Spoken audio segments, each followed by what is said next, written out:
No one masters every game. Even lions have opponents they choose to avoid rather than confront. On the plains, strength doesn't only come from fangs and claws, but also from size, allies, and even sheer recklessness. And sometimes, what makes even the king step back isn't another predator.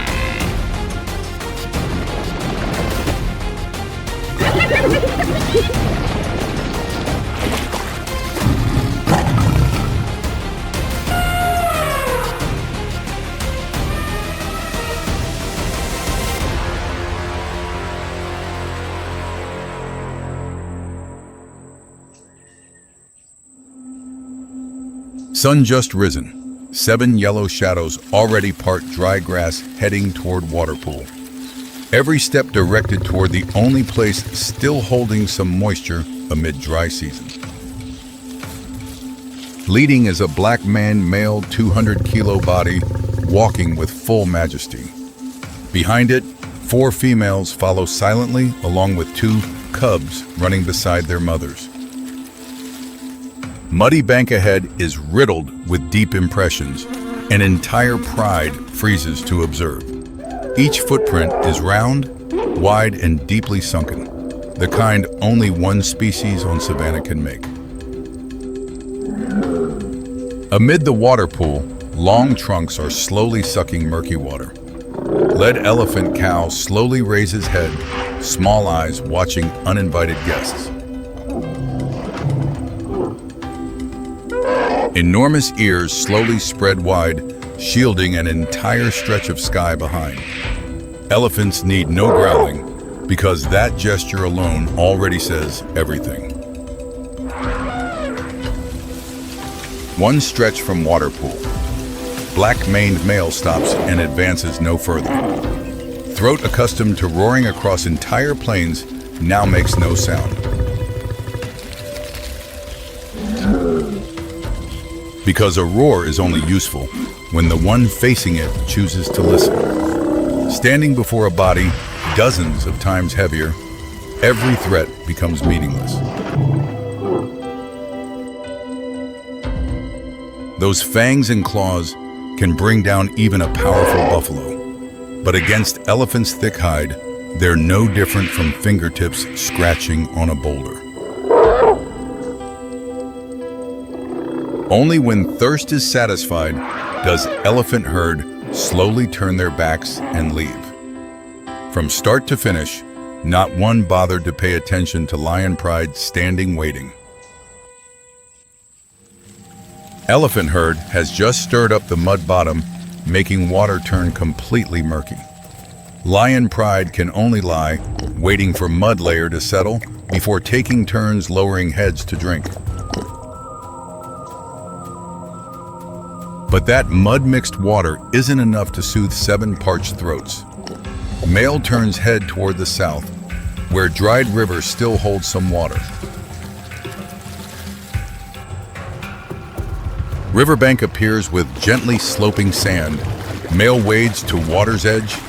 It lowers the black-maned head, and in that moment, even king is just a thirsty animal. Not far from shore, 2 nostrils and 1 eye pair silently surface, then another pair and another, all 3 watching toward lion pride. They're hippos, grass eaters, but among Africa's most dangerous species. Fangs nearly half a meter long, combined with fierce territorial nature, make them a terror. Lion is drinking when male hippo suddenly charges onto shore. For it, any creature standing too close to water territory is a threat that must be driven away. Black mane, not yet wet, already whips around, fleeing from water's edge. The giant-nosed lion is scared, leisurely wades back to its own river. Food chain's leader just got chased from riverbank by a grass-eating animal.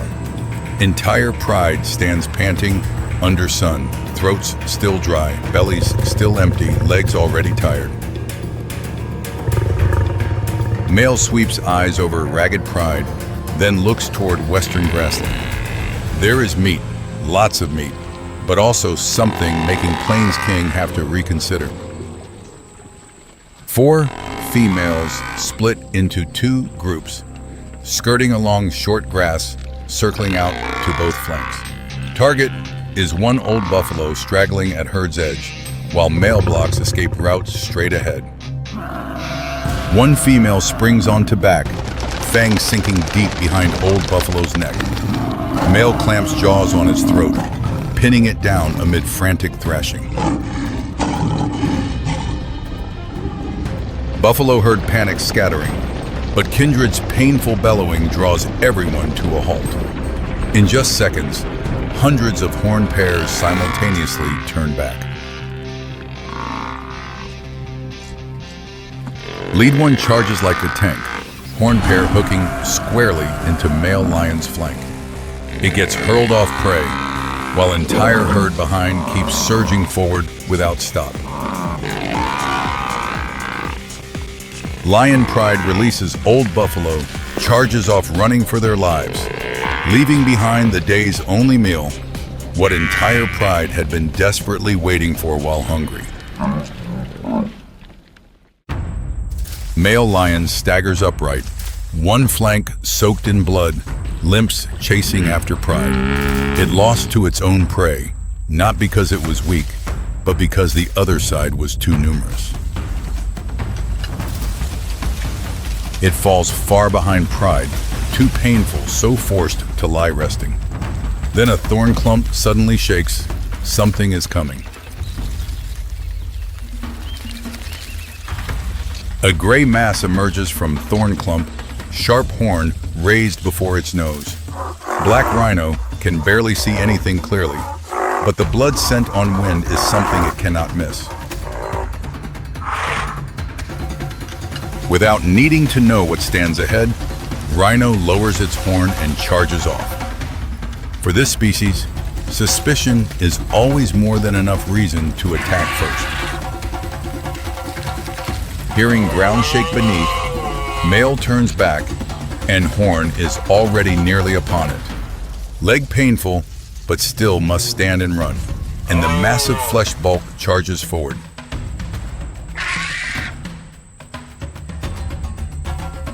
Lion hastily flees before rhino's strength.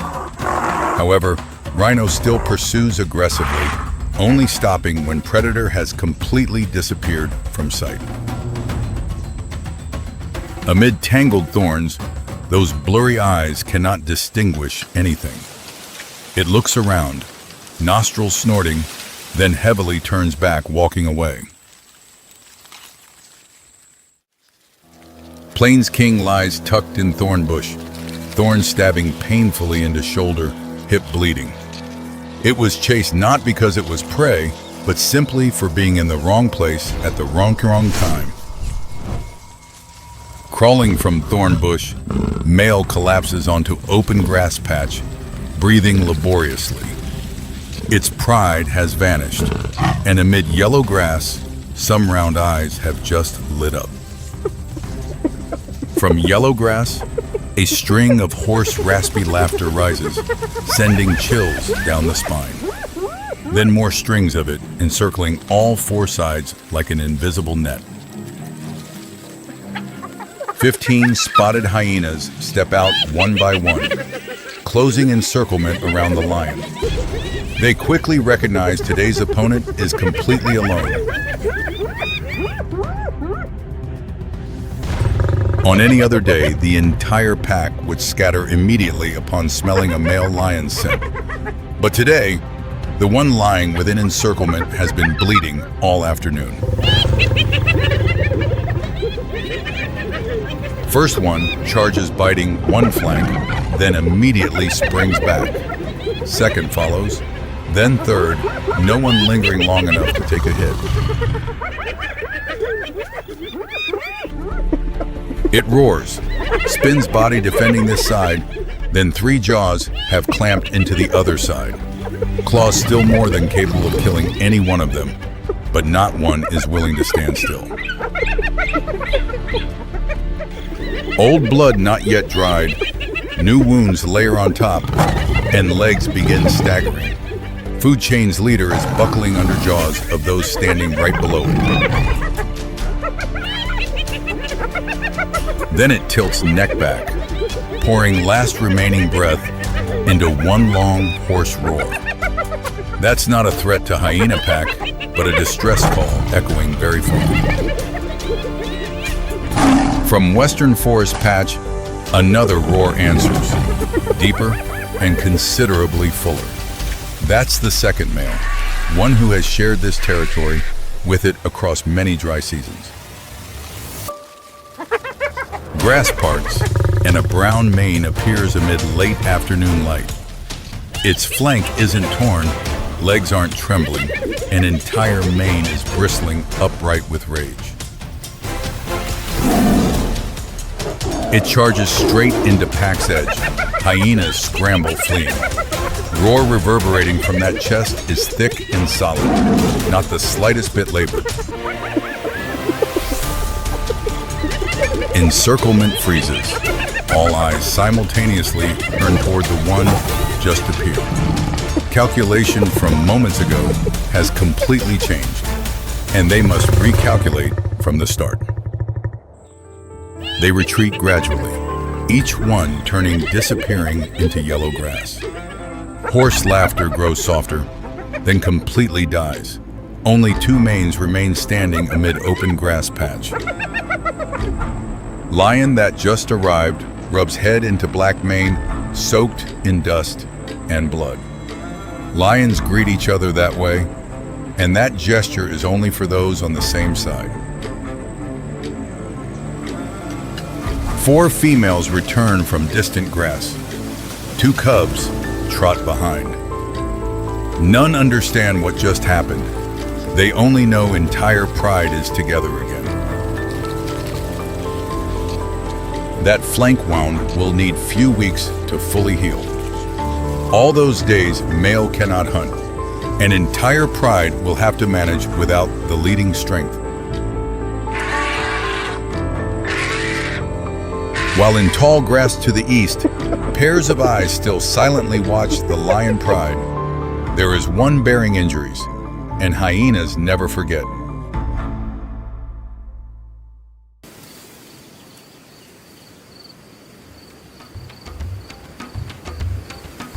In the scorching heat, a cloud of dust rises steadily from the earth. The cause is a set of long, curved claws digging down, working relentlessly without pause.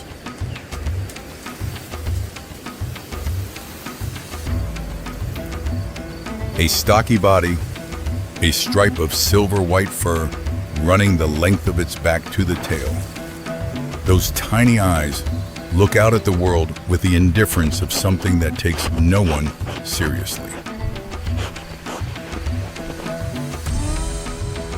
That is the honey badger, the most notorious troublemaker in this territory. Today, it is hungry, and when hungry, no fence and no venom can hold it back.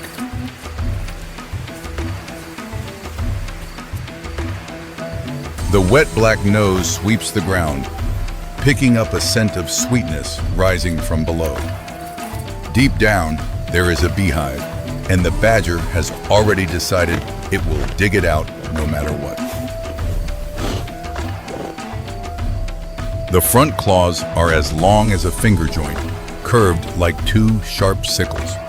They drive into the dry earth and hurl everything aside at a speed that leaves anyone watching stunned. Digging deeper and deeper, the claws finally strike what it was searching for. The hive is ripped open, and an entire furious cloud immediately erupts and covers the badger's head. Against skin that thick, 1,000 stingers might as well be scratching. It does not bother dodging even one. In fact, it digs with even more energy than before. The hive is torn apart, but what it lunges for first is the wax. Inside are packed larvae, pupae, and young bees, the rich protein it craves most. The name honey badger is actually an interesting human misunderstanding. Seeing it destroy hives, people assumed it loved honey, when what it actually wants is the larvae.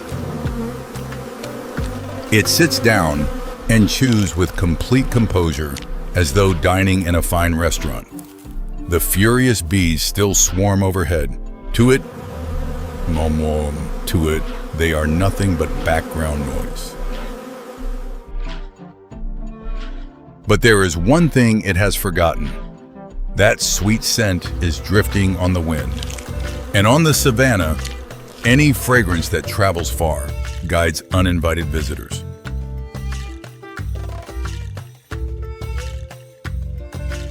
Following the sweetness, a baboon ambles into the clearing. It stops before the compact badger, well aware of its own superior size. Without growling or threatening, the baboon simply reaches out and shoves the badger to the side, then calmly sits down to dig at the wax, as though it is the rightful owner of this hive. The honey badger circles to the rear and bites straight into the intruder's backside. The baboon leaps in shock. The culprit finishes biting before bothering to announce how displeased it is. The baboon grabs a handful of its back, only to find itself holding thick, loose skin. From inside that skin, the badger rotates its entire body and bites back into the hand gripping it. The baboon grabs the tail, pins the shoulder, pulls the leg. Yet the badger slips free from every hold like a slippery bar of soap. 12 kilograms of stubbornness push the baboon to its limit. What terrifies the baboon most is that those jaws, once they bite, refuse to let go. The more it struggles, the tighter the grip, like a vice with a grudge.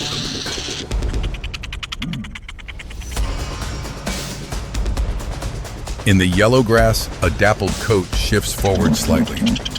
A leopard watches the brawl with focused attention, amber eyes locked on the baboon.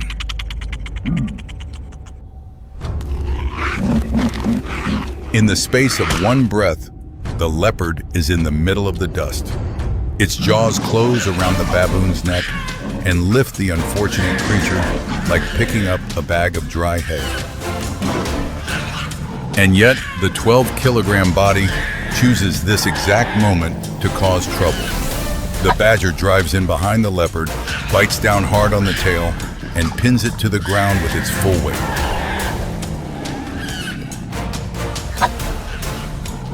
The leopard twists and shakes hard, but whatever is clamped to its tail sticks like glue. The badger climbs onto its back, driving bites into vulnerable spots, each one tightening further. Finally, the leopard opens its mouth, drops the baboon, and bolts. It abandons the best meal of the day just to keep its own body intact. The baboon scrambles upright and flees in a panic into the distant undergrowth. It will never know that the creature that just saved its life was the same one that bit it moments before. The entertainment over, the badger wanders off at an unhurried pace to find something else to do. Beneath a dense clump of grass, both front paws begin digging again, dust rising steadily as before. With no sense of the world's dangers, a young monkey edges closer. It grabs the tip of the badger's tail and gives it a tug, and the badger keeps its face in the dirt and keeps digging. The tail is yanked a second time. The badger only shifts slightly sideways without looking up. It turns out the notorious troublemaker sometimes knows when to let things pass. Then that hand reaches out a third time. The last of its patience has run out. The badger snaps around, jaws closing neatly around the young monkey's neck as it blinks in bewilderment. A high-pitched cry rings out, carrying to every corner. For baboons, the sound of a child in distress is a command no one is permitted to ignore. The entire area suddenly shakes with thundering footsteps. Dozens of gray-furred bodies charge in from every direction, tightening into a circle with no gap left. The badger picks the largest one and drives straight at it, jaws clamping hard around its wrist. For one moment, the entire troop hesitates before those unblinking little eyes.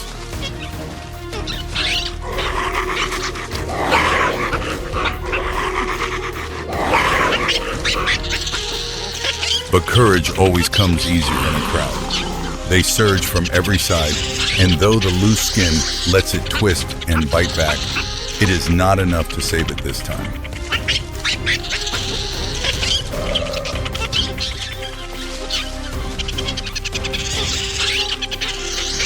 The honey badger lies motionless, teeth still bared as though still defiant. The troop drags the body up onto a dry branch, leaving the blood scent to quietly guide the next arrival. Not far away, a golden head rises above the grass line. A lioness draws in the scent on the wind, then walks unhurriedly toward the scene of the finished fight. She bends down and finishes off the leftover meat. No stalking, no chasing needed. Here, strength sometimes lies not in the strike, but in simply showing up.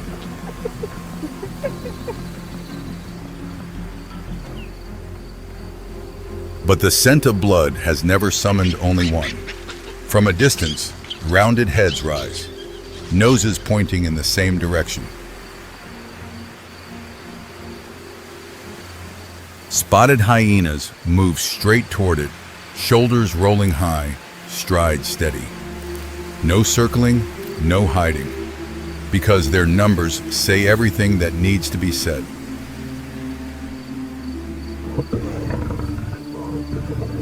The lioness raises her head and counts the shapes tightening in. Alone against a clan, she does not need long to calculate where the balance tips. She chooses to step back, leaving the meal to the larger group. Nothing on this land belongs to anyone forever. Then the lioness releases one long, low growl that carries across the entire grassland. The grass to the west stirs, and then a dark mane appears in the late afternoon light. The male lion steps forward with full authority, as though this entire grassland has always been his.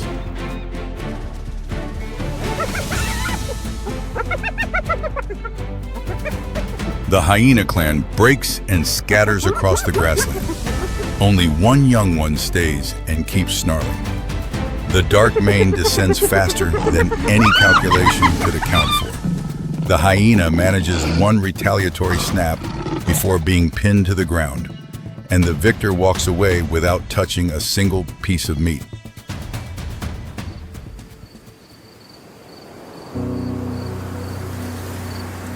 Across the entire savannah, thousands of these changeovers are taking place right now. And at this very moment, somewhere in the open grass, a new thief is busy digging away.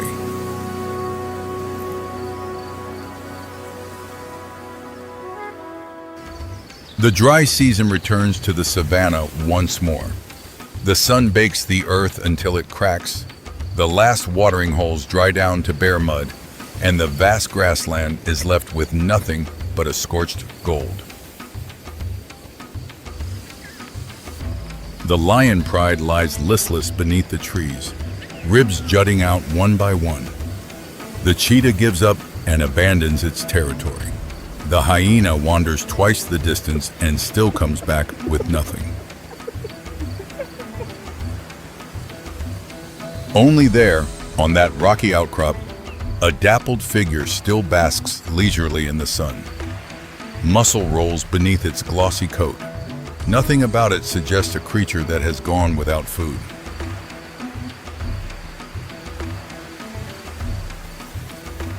This is the leopard, the famed lone wanderer of the savannah. From on high, its golden eyes lock onto a herd of impala grazing at the foot of the cliff.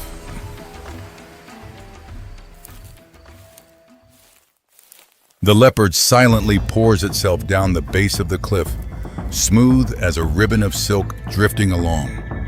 It flattens its body and crawls across the grass, the rosettes on its back blending into the dappled shadows of the ground. Step by step, the distance shrinks. It presses in behind a dry thorn bush, eyes locked on the impala, patiently waiting until only a few strides separate them.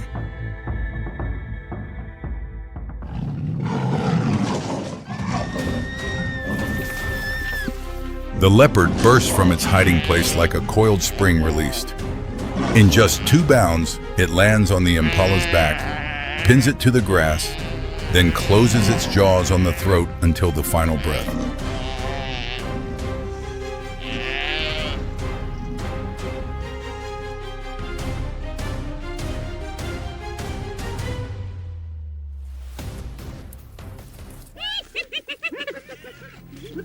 Before long, the scent of blood reaches 3 damp noses downwind.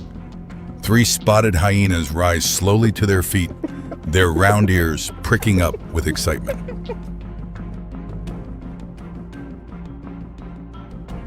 Three hulking shadows come charging in, aggressive and making no effort to hide. Still crouched over its prey, the leopard lifts its head, ears rising at the sound drawing ever closer. It lets out a low, resentful growl, then backs away from the fruit of its own labor. For it knows all too well, a single wound is enough to end an entire solitary life.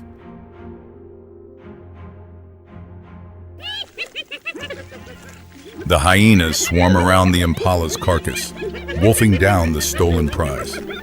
A few dozen paces away, the true hunter can only watch its meal dwindle away.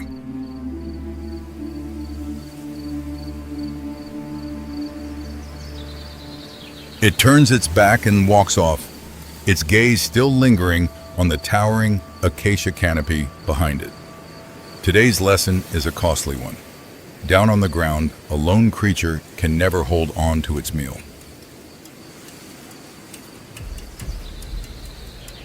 Having lost a large meal, the leopard does not lose heart waiting on luck. It does not leave in search of new lands, but returns to its familiar territory, starting over from the smallest thing.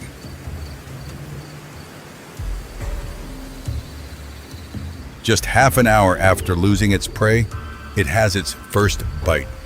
A bird swoops down looking for seeds, and a clean pounce closes the moment before it can take wing.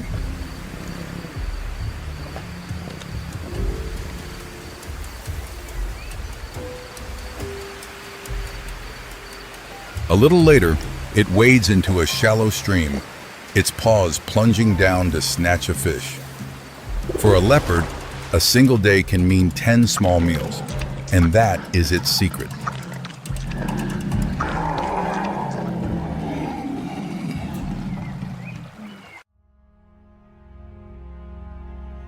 The next morning, another herd of impala falls into its sight. But the first thing the leopard notices is not the antelope. It is the acacia casting its shadow right beside them. It approaches far more slowly, seeking not a bush, but a tree. Tucked behind the rough acacia trunk, the leopard measures with its eyes the short distance from the herd to the base of the tree.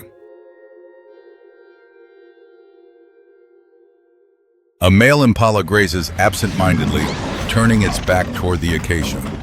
The leopard springs out from behind the trunk, slamming it down before the horns can drop into a defensive stance. But this time, instead of resting beside the carcass, it rises at once. Its jaws clamp firmly onto the impala's neck, dragging the heavy body straight toward the base of the tree. The high fork of this tree now becomes the leopard's private kitchen. The meal rests there, out of reach of nearly everything on the ground, waiting for it to return and nibble over the course of several days. Before long, a pack of wild dogs comes charging to where the scent of blood leads. Vultures too spiral down, circle by circle, only to end up bewildered before a patch of grass with nothing left on it.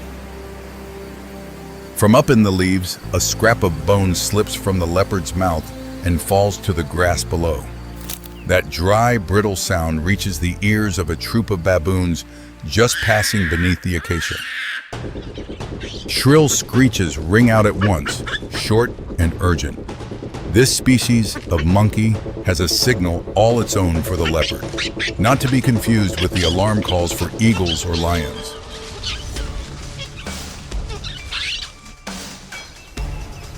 The troop rushes off in an instant, leaving behind one clumsy little one. On instinct, it scrambles up the tree beside it, the place that has sheltered monkeys from danger for generations.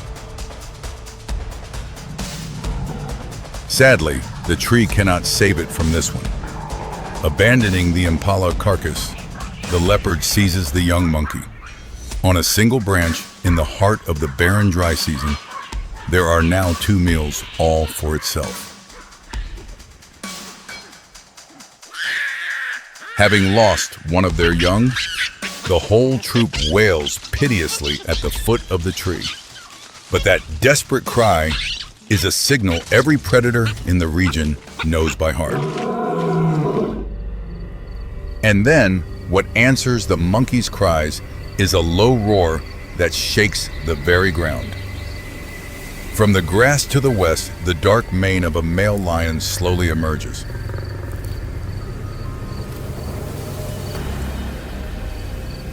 The leopard instantly presses its body flat against the branch, motionless as a patch of bark.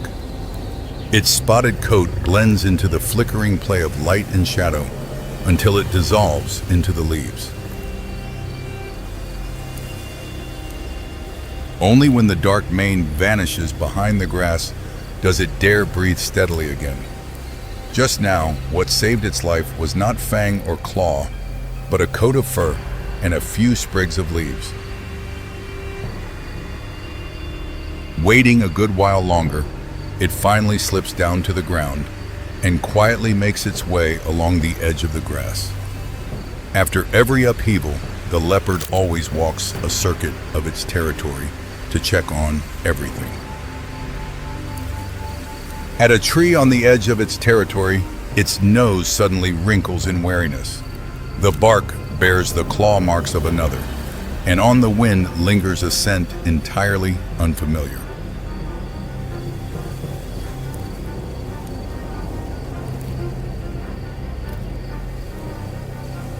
The strange scent leads it on a stretch further, to a place where another leopard stands still in the grass. The newcomer has a smaller build. Both stand rooted to the spot, 2 pairs of golden eyes locked on each other and refusing to look away. The territory's owner lowers its body, bares its gleaming white teeth, and lets out a low, muffled growl. That battle ends before it can even begin. The one who came later flattens its ears, drops its gaze, then slowly retreats, choosing defeat to keep its body whole.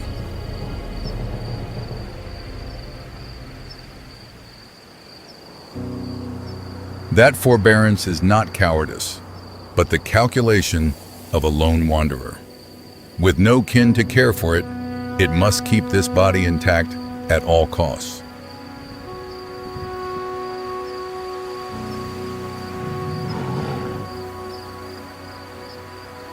Back at the acacia, the leopard climbs up to finish off its unfinished meal. The sunlight has begun to fade, but the meat hanging on the branch is still enough for many more days.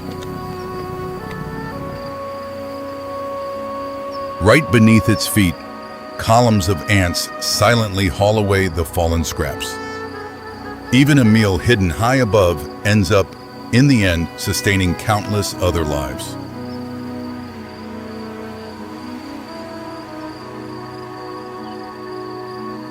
The dry season is still long, and at the forest edge, another shadow looms closer.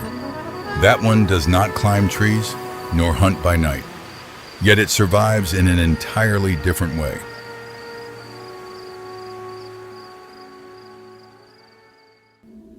From above, the East African savanna appears as an endless golden canvas, where the shadow of large wings glides silently in parallel with a dark streak moving close to the ground. Beneath an acacia tree, a pride of lions rests after a meal. Bloodstains still ring their mouths, completely unaware of the brown eagle circling overhead and gradually lowering its arc. Under the low grass nearby, a black mamba nearly 3 meters long slides across a trail, carrying in its fangs enough venom to kill 10 grown adults.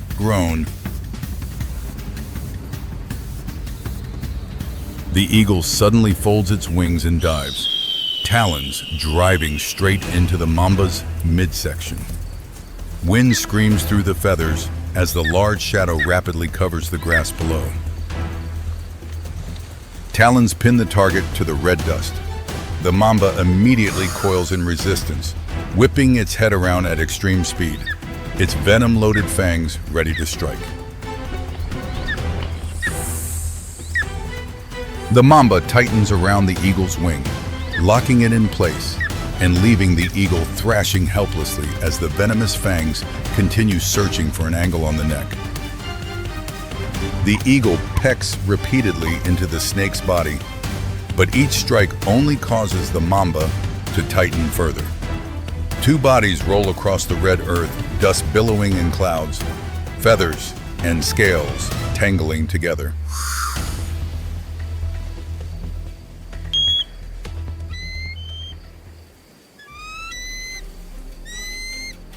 The sound of the violent struggle causes the lion pride to raise their heads. Two females rise and move slowly forward, curiously watching the cloud of red dust rolling up along the trail.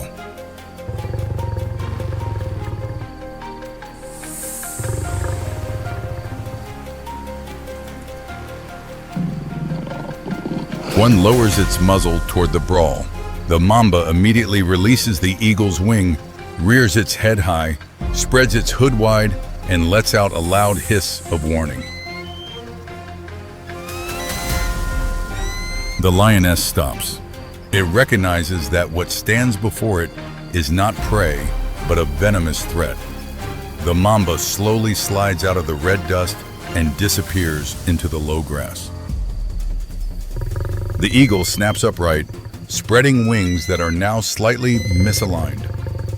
Both lions still stand nearby as it fans its neck feathers and opens its beak in warning after the life or death struggle. The two lions advance no further. The eagle quickly gathers itself and labors heavily off the ground, circling once before fading into the rising thermals above the savanna. Beneath the low grass, the mamba has vanished, leaving behind a patch of earth that even the top of the food chain chose to avoid.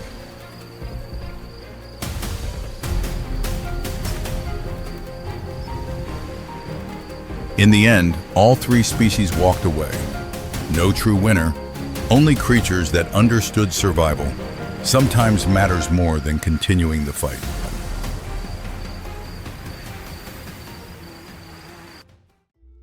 Far from the red patch of earth, a secretary bird, nearly 1.3 meters tall, strides across the blazing grassland, its scale-armored legs ready for snake hunts across the ground. For this bird, the legs are the weapon, thick scales resistant to venom and kicks of tremendous force, moving steadily through the dry grass in search of the next prey. Ahead, a cobra nearly 2 meters long slides across open ground. The secretary bird immediately halts, lowers its neck, and holds a safe distance. The cobra quickly rears up, spreads its hood wide, and opens its mouth in a threat display. But the secretary bird only steps slowly sideways, forcing the snake to rotate with it.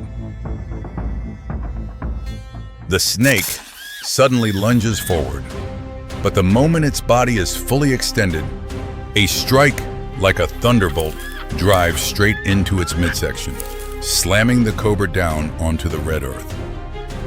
On the next attack, the secretary bird again leaps backward at the right moment and delivers a reverse kick into the oncoming head, sending the snake staggering. By the third exchange, the cobra is slower. A kick straight down to the top of the head sends the snake's body thrashing across the ground, unable to raise its neck again. The secretary bird delivers a few more decisive kicks, then picks up the cobra's body and walks on across the grassland, as though the hunt just completed was nothing more than a routine part of the afternoon. It will continue sweeping through the grass until dusk, using its long legs and patience to bring down one snake after another with precise strikes. The sun-scorched grassland belongs to those who hunt from above. But to the west, among red rocks and scorching thorn bushes, another snake hunter appears, one that works at ground level through pure speed. A semi-desert stretches with cracked red rock and scattered cactus, as a small shape darts through the gaps in the stones so fast that the dust has not yet risen before it is gone. That is the roadrunner, a bird that hunts with long legs, a tail like a rudder, and a ground speed exceeding 40 kilometers per hour rather than wings. Ahead, a desert snake slides across open ground. The roadrunner spots the prey and immediately changes course, driving straight toward it without slowing. The snake quickly coils into a defensive posture, but the roadrunner simply circles continuously, forcing the opponent to keep changing direction until the movements of head and body begin to fall out of sync. The snake's strike misses. The moment its head extends forward, the roadrunner has already looped behind it, driving its beak hard into the back of the neck and slamming the snake's body against the red rock. Keeping the prey gripped in its beak, the roadrunner repeatedly slams the snake's body against the rock until the entire body goes limp and stops responding. Right where the chase ends, the hunter begins eating its prey. Each portion of the snake's body disappears between strong jerks and steady swallowing.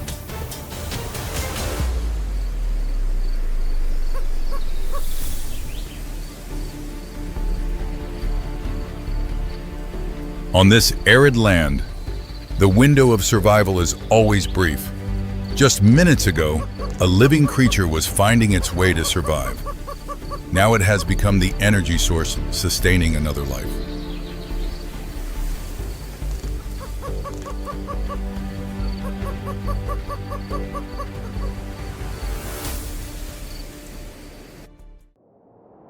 Across the savanna and semi-desert, each bird hunts in its own way.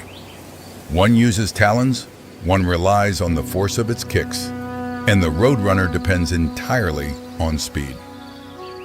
Every snake hunt between savanna and semi-desert is a gamble, because just one successful bite from a black mamba or a cobra is enough to end the hunter permanently. The eagle survived that morning because the mamba's fangs glanced off the thick neck feathers, Had they pierced the skin, the venom would have brought it down from the sky within minutes. For the secretary bird, the leg scales are the final line between life and death. Because if the cobra could reach the unprotected thigh, the outcome would be entirely different. The roadrunner is different. No armor, no grip strength, only raw speed. Every loop around the snake is a bet of its life for the sake of its young.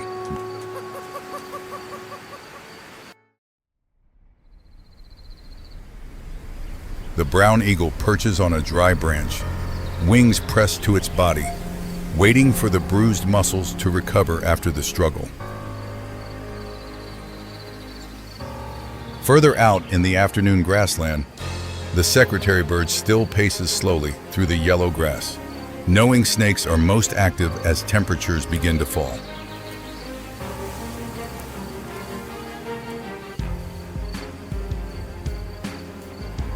Across the semi-desert, the mother roadrunner continues driving through the scorching rock crevices to find food.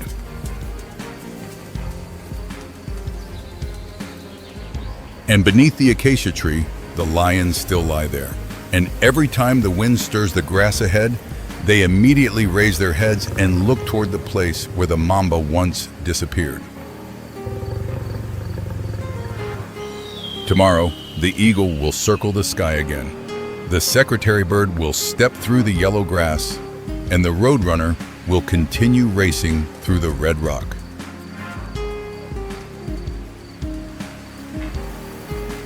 But the snakes will continue to exist as well.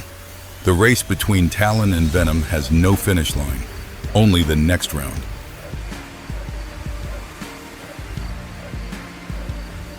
When the last ray of sunlight leaves the savanna, the mamba still slides silently through the wind-stirred grass, fast enough and venomous enough that no one wants to cross its path a second time. There is a strange truth on the African grassland that few ever notice. The fastest creature on the planet must live on edge, eating in haste as though on the run. When the first light breaks, the ground is still cool with dew. A slender form glides through the grass. Far off, great golden masses are still lost in sleep.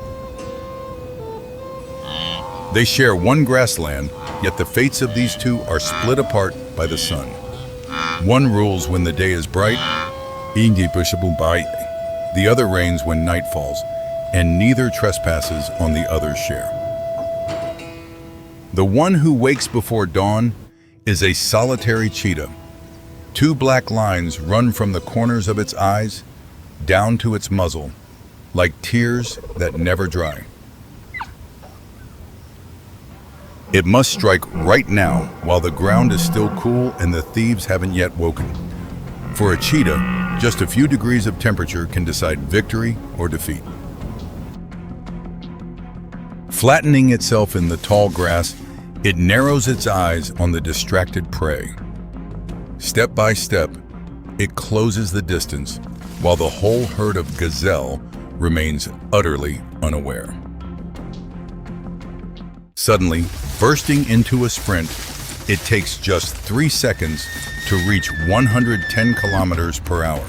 Its forepaw hooks the gazelle's flank, slamming the prey down before clamping the throat until it goes limp. Yet even with the prey gone still, the hunter still cannot touch it. That sprint has burned through all its oxygen, forcing it to lie collapsed and panting for 10 full minutes. And that thick, pungent scent drifts on the morning breeze, guiding others to the spot. It eats in haste, racing against time, lifting its head again and again to glance around and worry. That worry soon becomes reality. From the grass to the north, 3 gray shapes with hulking humped shoulders trudge toward the carcass, tracing the scent of blood on the wind. These are 3 hyenas, brazen scavengers that don't even bother to stalk. The cheetah's head jerks up at once, its gaze wavering between the prey and the uninvited guests. It dares not risk fighting to keep it, and can only turn its back and walk away in regret. With such a fragile body, a single small wound would mean the end of its whole hunting life. The three thieves calmly dig into the leftover meat, gorging without a shred of caution. A stretch away, the cheetah stands helpless, its belly still hollow, blood still lingering at the corner of its mouth. The sun now hangs high, drying the last drops of dew. For the cheetah, the rising heat is the bell marking time's end, closing off every chance to hunt. It slinks off to the nearest acacia, sinking down into the rare patch of shade. Through the sweltering noon to come, the savannah will fall silent, waiting for the night shift to begin. By midday, the sun beats down like fire, heat shimmering up in waves. The cheetah dozes beneath the tree, the hyenas hide in their dens, and the whole land lies still and waiting. Right beneath a dense thicket far off, four great golden masses still lie motionless. These are the lionesses, several times the size of the cheetah, deep in sleep since early morning. They sleep away the entire day, waiting only for nightfall to begin the hunt. To make up for their heavy, slow bodies, they have overwhelming strength and a coordinated pack style of hunting. As the sun sinks lower and the heat begins to fade, the great bodies finally stir. One by one, they rise sluggishly, stretch and yawn wide, baring their cold, sharp fangs. They have gone hungry since the day before, when the last hunt ended in failure. Their hollow bellies now make these hunters all the more reckless and merciless. Their first task is to drink at the dry stream, then stroll leisurely along the edge of their domain. Now and then they pause to claw at tree trunks, leaving scent marks to declare the land has an owner. Crossing the grassland, they come upon a herd of buffalo grazing at ease. But the whole pride only stands and watches in no hurry to act because the sky is still light. They wait patiently for the dark, when the buffalo's eyes become nearly useless. A lion's eyes have a reflective layer that turns even the faintest light into a deadly advantage. Then the sun dies out behind the tree line, the golden grass turning gray before sinking into the dark. Beneath the young moon, pairs of eyes flicker faintly, cold and full of killing intent. Under the moonlight, the golden shapes slide smoothly across the grass. About 100 meters off, the buffalo stand clustered at rest, only a few distracted eyes still keeping watch. They split into two directions, silently circling the prey in an invisible pincer. Their target is an old buffalo standing apart at the edge, its hind legs already trembling and weakened by the years. The leader crouches down 10 meters from the target, waiting patiently. Luck is with them.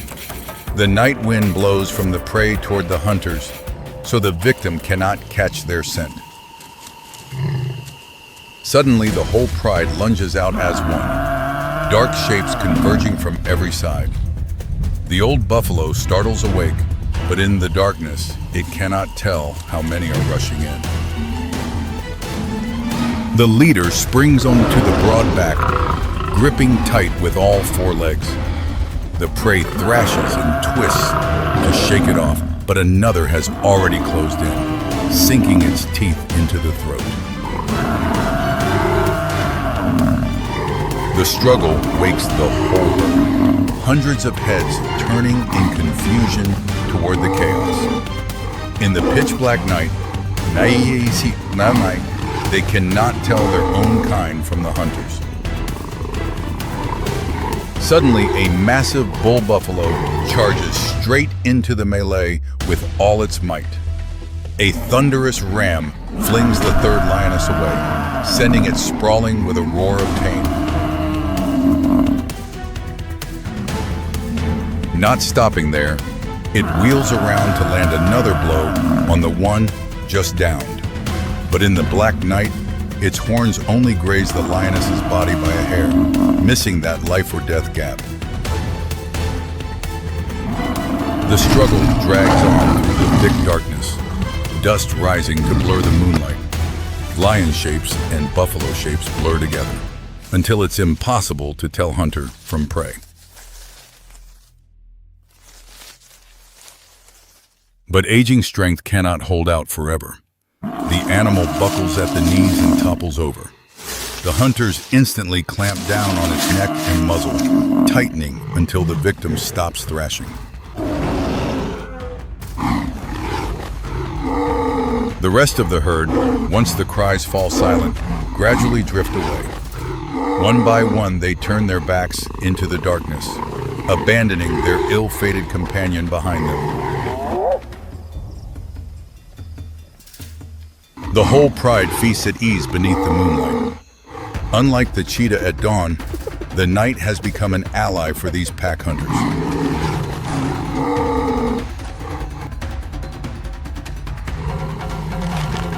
Yet even the midnight feast is not left in peace. From the grass to the east, hoarse, rasping laughter echoes closer and closer.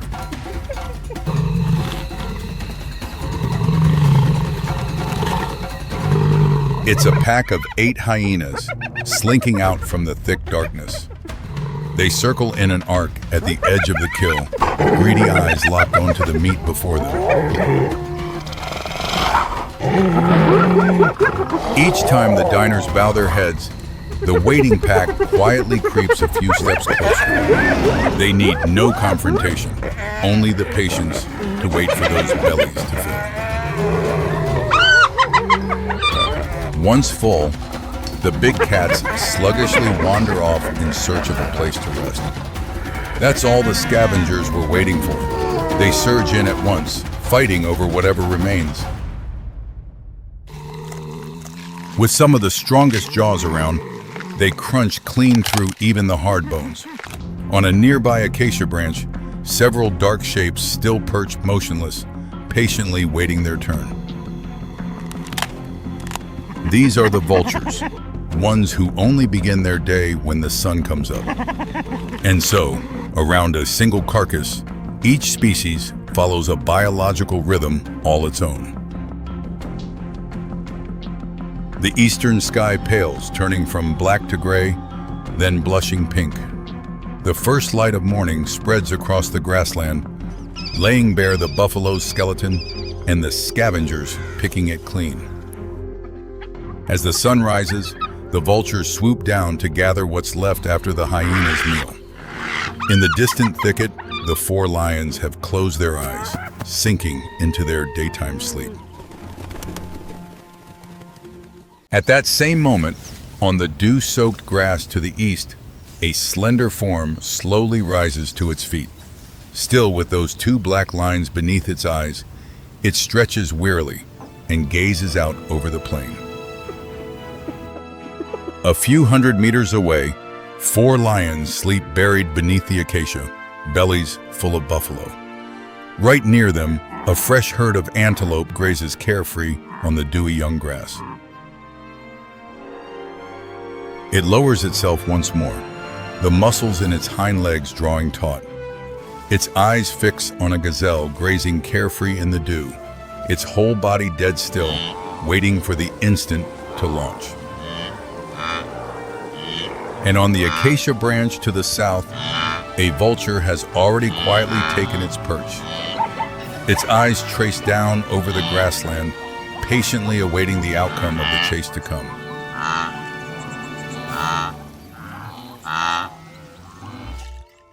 The Luangwa River flows through the heart of Zambia, clear water reflecting the sky. But this calm surface conceals a dangerous world below. The dry season arrives, water levels drop, large pools shrink into small lakes. Animals gather around water sources. Danger begins to emerge. Here, two giant species coexist: hippos, Nile crocodiles. Both are masters of the river, but when water recedes, territories begin to overlap. This is the story of new life, of the survival battle from day one, when the underwater trap always lurks, waiting for moments of weakness. Hippopotamus, the third largest land mammal after elephants and rhinos. Adult weight up to 1,500 kilograms.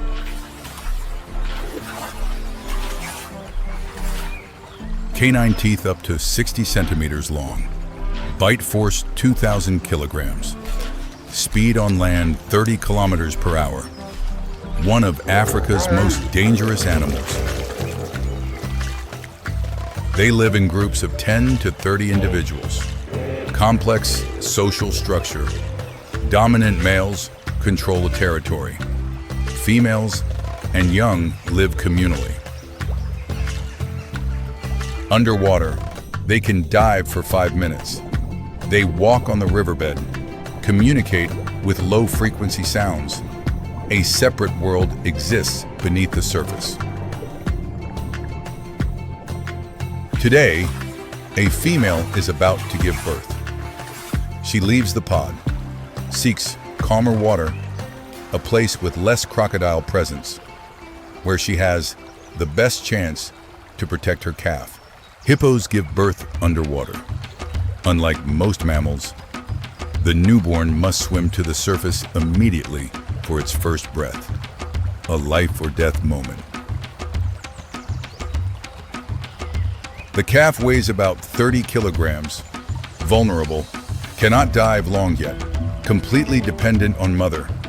The first days are most dangerous. The mother hippo keeps her calf on her back or in front of her body, always within control. Protective instinct rarely seen in herbivores. Nile crocodile, one of the largest surviving reptiles, can reach 6 meters long, weighing nearly a ton. Lifespan can reach 100 years. They don't hunt adult hippos.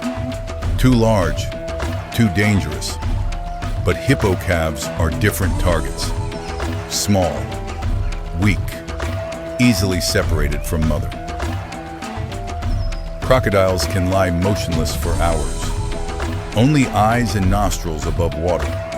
The rest hidden below, like driftwood. No one suspects.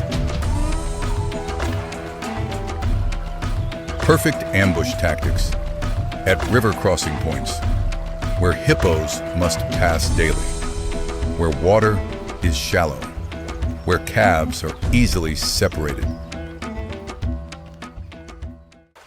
Second week after birth, the mother hippo needs to return to the pod. The calf is strong enough to travel, but not strong enough to defend itself. She must pass through territories of 3 different males. Each could attack the calf, not to eat, but to eliminate another's genes.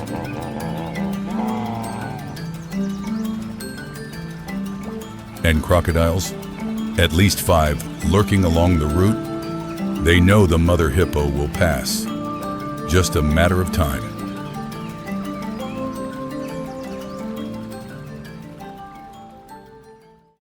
Early morning, the mother hippo begins her journey.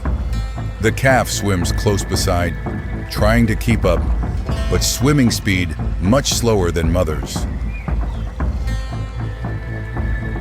First territory.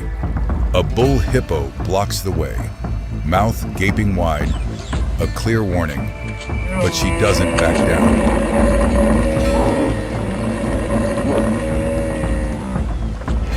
Tension lasts several seconds.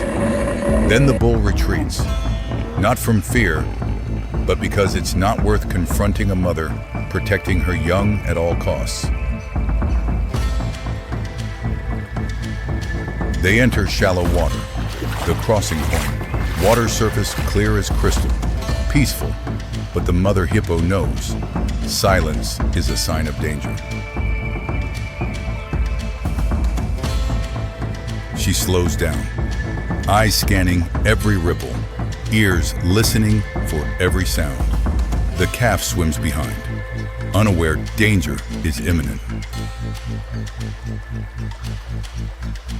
1 meter ahead, just below the surface, the largest crocodile in the area lies still, waiting for the perfect opportunity.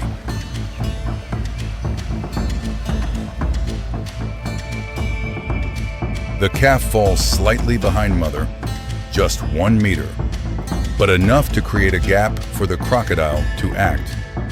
The decisive moment has arrived. The crocodile launches from the riverbed. Water explodes. White foam erupts, jaws gaping wide, targeting the calf's hind leg. Astonishing speed. The mother hippo reacts instantly, spins around, charges backward, pushes calf aside. The bite misses by mere centimeters. But the crocodile doesn't give up. It twists in the water, this time aiming straight for the calf's neck. If it succeeds, everything will end. The mother hippo charges between them. 2,000 kilograms of hippo colliding with 1 ton of crocodile. Water erupts. Cannot see clearly, only sounds of violent impact. She opens her mouth wide. Canines stab the crocodile's flank. Thick scales protect it, but cannot withstand the massive bite force.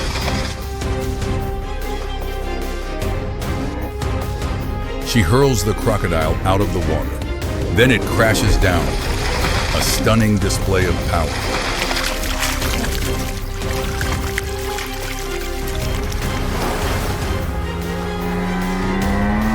The crocodile swims away. Though injured, it survives. Today's meal doesn't belong to it. It misjudged a mother's strength.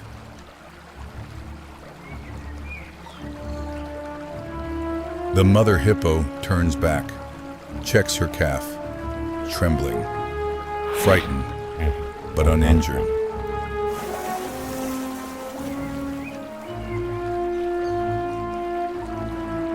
But the journey isn't over. 2 more territories remain. Other crocodiles still wait. She must continue. Keep her calf closer, more vigilant. 2 hours later, they reach the pod, safe. The first survival lesson has been learned.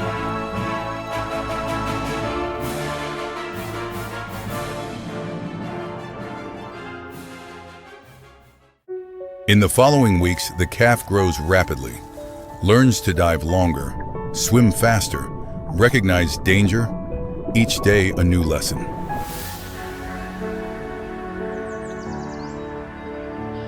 But risk doesn't disappear. Crocodiles still lurk, bull hippos still aggressive, and the dry season makes life harsher.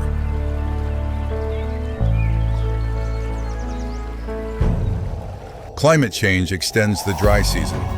Water sources increasingly shrink. Hippos and crocodiles forced to live closer together. Conflicts increase. Each year, about 30% of hippo calves don't survive the first year. Crocodiles, bull hippos, food shortage, disease. But survivors will become stronger, smarter, more cautious. They learn the most important lesson. Vigilance is the key to survival. Conservation areas are working to protect them, monitoring hippopods, protecting water sources, preventing poaching, but challenges remain enormous. In 2026, hippo populations declined 30% in the past 2 decades. Urgent action needed to protect them.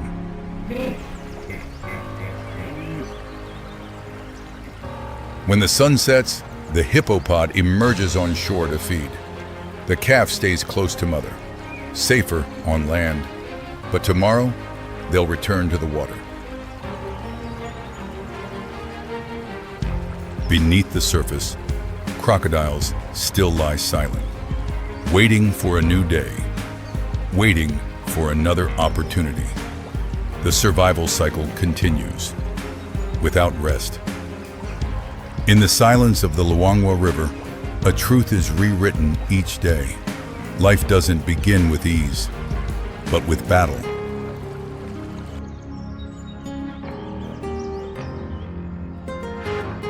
Calves don't just learn to swim, don't just learn to eat.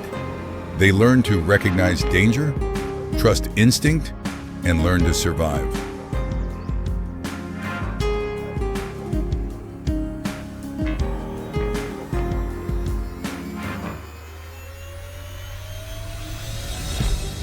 And in that lesson lies a powerful message. The greatest strength doesn't lie in muscle, but in a mother's love, ready to fight to the end to protect life.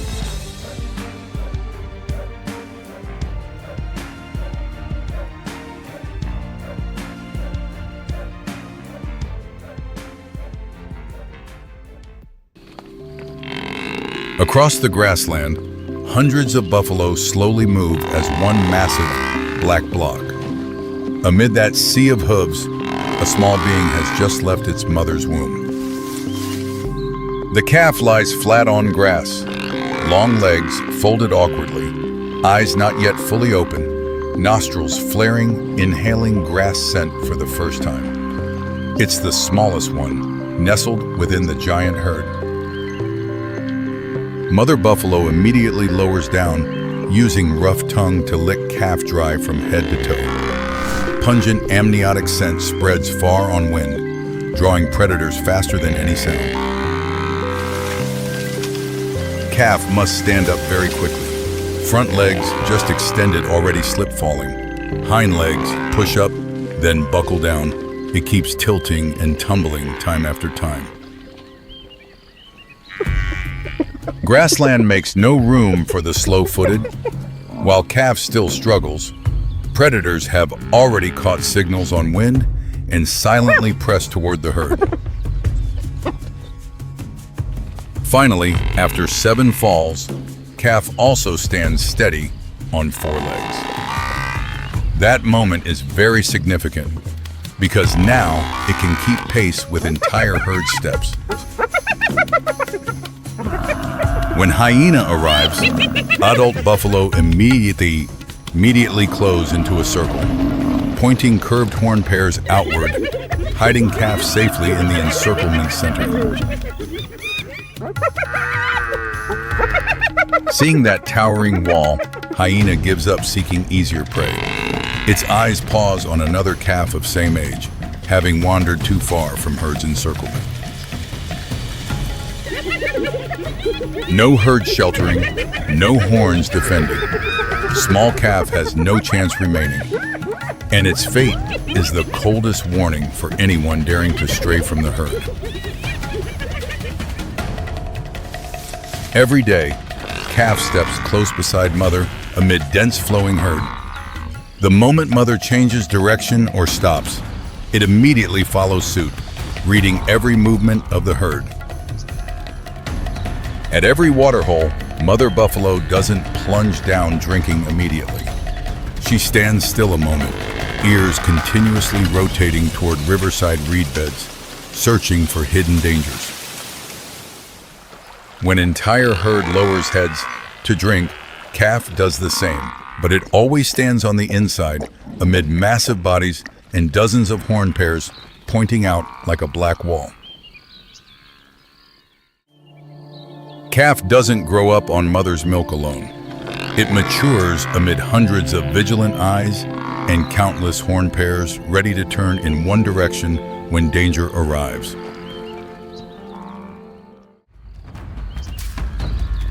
Through passing years, 2 bone ridges on forehead will fuse into a solid, hard shield. That's not just a protective helmet for head, but also weapon for every battle ahead. But that's a matter for the future. Right now, when shield hasn't yet grown, a pack of over 10 wild dogs has arrived, making calf panic running into herd center. One claw still managed to scratch calf's shoulder, drawing blood. But immediately, herd closes tight circle of sharp horn tips, forcing entire wild dog pack to hesitate, then retreat. Scratch will heal. Skin layer on its body keeps thickening through years. When mature, African buffalo skin is over 2 centimeters thick, evolved to withstand fangs and claws across generations. Each green grass season passes. Shield on forehead grows thicker, horn pair grows longer. Then 2 bone ridges from different years also spread to meet each other, covering the once smooth forehead entirely. Its horn pair curves down on both sides, then turns upward like 2 fishhook blades. That horn style isn't for stabbing, but for sliding underneath, then hurling enemies high. Now, buffalo is stocky muscle mass weighing over 600 kilograms. Pitch black bone shield on forehead is hardest point, an impenetrable defensive plate. Another male approaches, stares straight into its eyes. In buffalo society, that gaze is a challenge, and for first time, young buffalo doesn't back away at all. Both simultaneously lower heads, bone shield and horn pair, both pointing toward opponent. On grassland, this is the opening ritual for every power determination contest. 2 massive bodies charge straight at each other. Sound of shields colliding echoes like rock striking rock, while porous bone layer inside quietly absorbs most of collision force to protect skull. Neither yields. 2 shields press tight against each other, 4 legs gripping ground, 2,000-pound bodies pushing and shoving, making hooves churn ground into deep furrows. Finally, other male tires. Hind legs slip long, then turns leaving. Winner's shield still intact. Not a single crack after dozens of collision strikes. Cow group advances around the victor. One gently rubs head against its shoulder. Right to pass on bloodline only belongs to one strong enough to stand firm after every confrontation. That porous shield withstood even a gore from a male weighing the same. What has withstood that terrifying impact's force means predators' fangs and claws can also barely penetrate. Dry season arrives. Buffalo herd again begins journey seeking new grass source. But hidden in tall grass along the way, yellow eyes have silently tracked them for long. That's a lion pride. They understand one adult male buffalo cannot be brought down by a single individual, but requires entire groups' coordination. They choose one old buffalo that has fallen behind, slower than entire herd. Then entire pride simultaneously charges out, surrounding prey and cutting off retreat path to kindred. From multiple directions, they all lunge in. 2 lock tight on hind legs, 1 clings onto back. Old buffalo staggers, then buckles knees, while entire herd panics, scattering fall. Lead one clamps tight onto scrub, but fang set only slips smooth on hard bone layer. Porous structure inside shield has neutralized bite force, making the clamp harmless. Another aims for throat, familiar move to make prey stop breathing. But buffalo's neck too sturdy. Its jaw cannot fully encircle to squeeze tight. Thanks to solid shield and muscular neck, old buffalo still stubbornly holds out few more minutes. Then suddenly, entire herd fleeing in distance simultaneously turns back. Leading that army is exactly the small calf from back then, one who once fell 7 times before standing on the first day. Now commanding entire herd, charging straight into lion pride. Just one head toss, fishhook horn pair has hurled the one riding old buffalo's back flying. Following is hundreds of pitch black muscle masses, simultaneously charging like a storm. Before forest of horn tips rushing from every direction, lion pride has to release prey and flee. For first time, those crowned rulers must tuck tail fleeing before prey. Old buffalo strains to stand, hind legs still bleeding. On horn shield at forehead, only a few fang scratch marks, but no tooth reached bone. Entire herd clusters around, escorting old comrade into safety within encirclement. One who was once sheltered now stands at front line, serving as shield for kindred. Then journey also brings entire herd before a river, final boundary before promised land. No choice remaining, they bravely plunge into the water.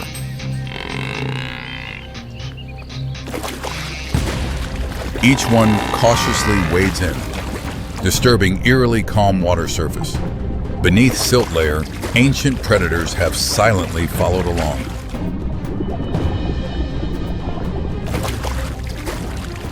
Suddenly, water beneath buffalo's feet explodes. A crocodile springs out, locking tight on hind leg. Bite with terrifying force holds prey, determined to drag it to river bottom. Yet it chose the wrong prey. Nearly 700 kilograms weight plus 4 legs planted deep into mud bottom makes buffalo immovable as stone, despite crocodiles straining to drag and pull.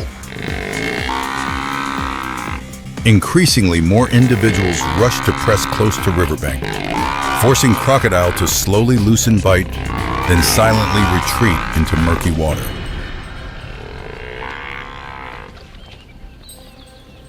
Buffalo herd doesn't stop.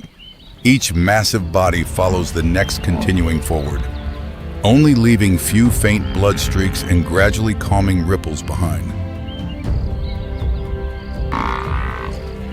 Green grass shore finally appears. Buffalo, who once entered the world amid kindred's encirclement, now stands at herd's edge, contributing to that very solid wall itself. Dusk paints deep grass sea golden. Wind again carries new scents, signaling another story beginning far on the horizon.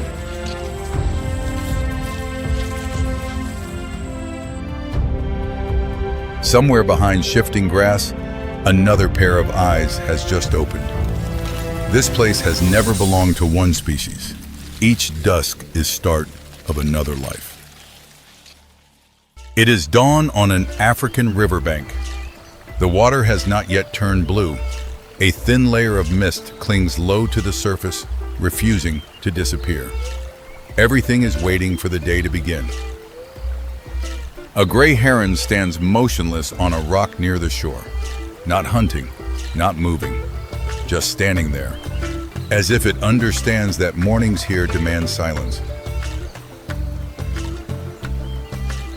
Nearby, an antelope drinks, small sips, head down, then up again, scanning its surroundings in a rhythm repeated thousands of times before. This is a place every animal must come to, and every one of them must pay some kind of price for a drink. That price is never announced in advance.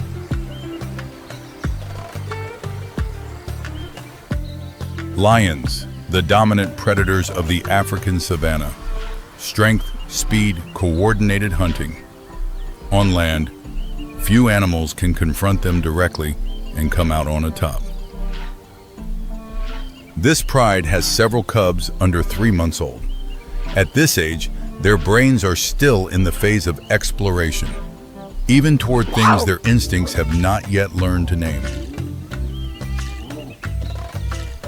The lioness stops about 5 meters from the water's edge. She looks left, then right, then along the surface. It is a habit, but not a complete safety check. Beneath the water, another sensory system is already at work. Along the crocodile's jaws and body are thousands of pressure receptors. It knew the lions were coming before it ever saw them.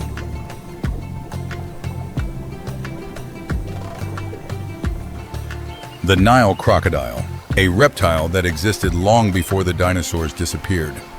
And it still hunts this way because it has never needed to change.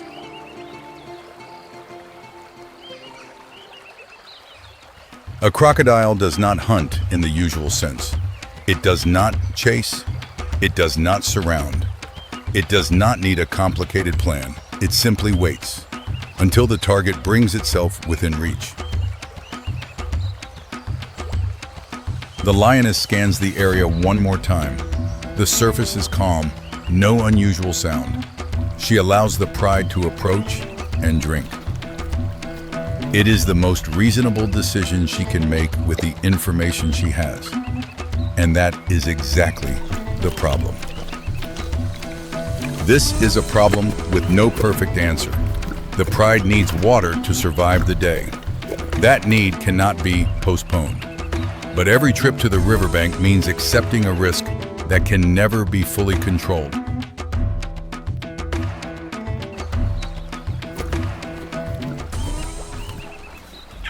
The smallest cub drifts away. It moves closer to the water's edge than the others. The distance from its mother grows, 10 meters, 12, 15. No one notices. The lioness is splitting her attention between the others and her own need to drink. One animal cannot monitor 4 directions with equal precision at the same time. The bend in the river and the sudden drop near the bank erase the usual warning signs. Lions have no way of reading the underwater terrain, so their ability to judge danger is limited. The early morning light gives the crocodile an even greater ambush advantage. And when several disadvantages stack together, the cub's chances of becoming prey rise sharply. The cub edges closer, crossing into the danger zone. Beneath the surface, the crocodile adjusts its posture without creating a ripple.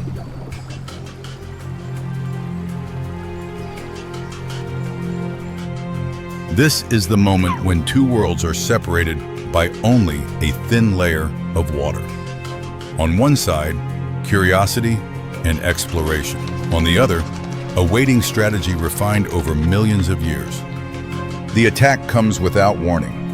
The crocodile's jaws clamp shut in less than half a second, with enough force to lock onto the cub's forelimb instantly.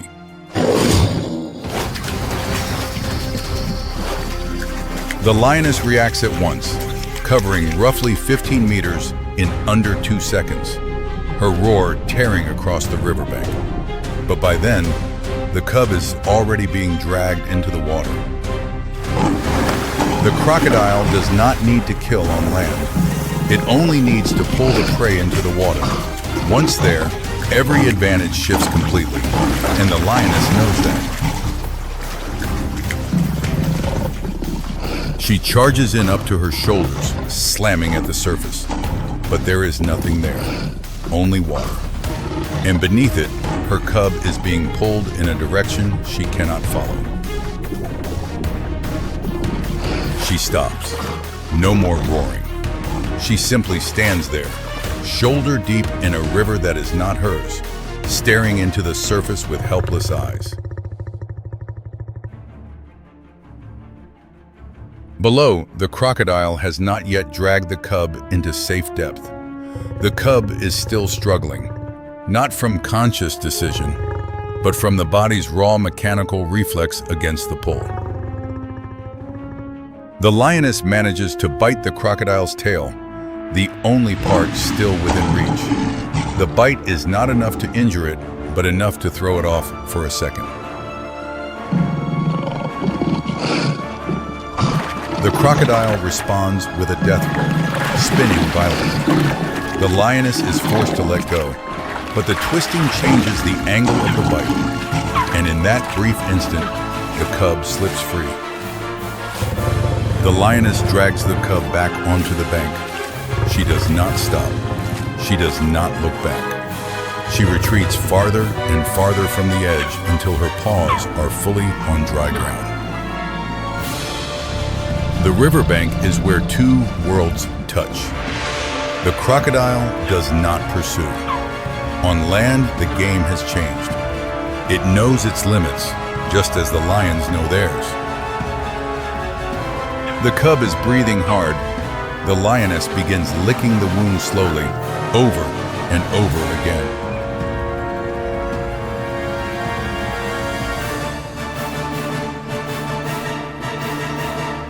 Beneath the surface, the crocodile has already returned to its old position.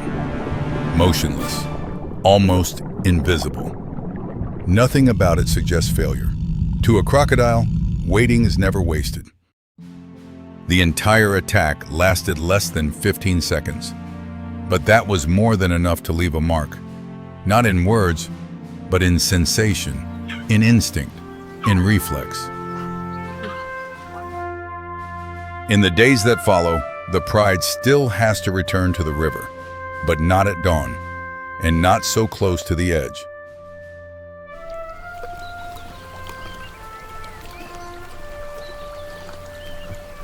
This is how knowledge passes through generations in the wild. Not through teaching, but through pain severe enough for the body to remember longer than any lesson ever could. The mistake that morning did not belong to the cub. It did not have enough information to understand what it was doing wrong. The mistake belonged to the moment of judgment, to 4 stacked disadvantages. A Nile crocodile can go a very long time without food. Waiting is not a choice for it. It is survival. Every time the lions return to the riverbank, to the crocodile, it is simply another opportunity. Lion cubs in the wild rarely survive their first year. Every injury lowers those odds. This cub may recover if infection does not set in. When drought lasts too long, species are forced to gather around the few water sources that remain. The distance between predator and prey shrinks, and encounters like this one become far more common. The striking thing is, neither side is wrong. The crocodile is only doing what it has always done. The lioness is too. In nature, there is no right or wrong, only outcomes. These two species have coexisted along Africa's rivers for millions of years, not because of peace, but because both sides understand the boundary. The lioness does not know exactly where she went wrong. She only knows what happened. And in this world, the result is the only lesson that lasts. The injured cub carries a lesson today that cannot be taught in safety. It may not understand it yet, but its body already remembers. And in the wild, that is enough. Mistake becomes data. Danger becomes knowledge. And that knowledge, if the cub survives long enough to use it, may become a lifelong survival advantage. The burden is not strength, it is responsibility. The lioness does not live only for herself. Every choice she makes affects her young. Survival is not about always winning. It is a chain of choices, mostly right, sometimes wrong. And one mistake at the wrong moment can change everything. The riverbank does not change after the pride leaves. The crocodile is still there. The water is flat again. Everything returns to normal, as if nothing ever happened. Tomorrow, the lions will come back, but not quite the same as today. The lioness will stand farther away, choose a different moment, keep the cubs closer, not because she has planned it, but because she remembers in her own way. And when dusk falls, the river will keep flowing as it always does. It holds no memory. Only the creatures who live beside it must remember, if they want to survive. Africa, the world's largest continent in terms of ecological harshness. Droughts lasting months, rainy seasons coming and going without any schedule.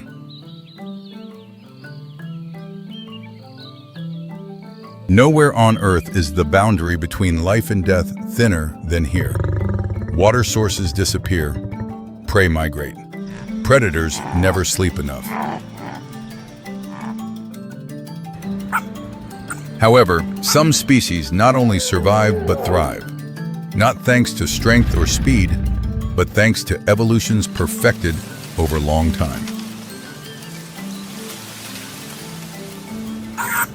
This is the story of 8 species, 8 different solutions to the same survival equation, and all still exist today.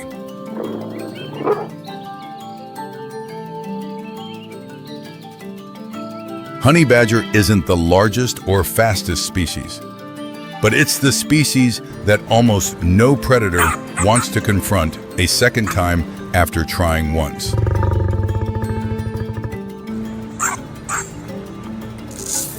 Thick, loose skin allows it to twist and counterattack even when held tight. A defense mechanism becomes direct weapon.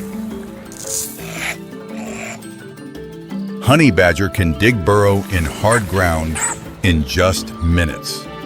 When encountering danger, it doesn't run. It digs down and disappears before predator can react. Besides honey badger, persistence must mention hyenas. They're true hunters, hunting most food by force and pack coordination.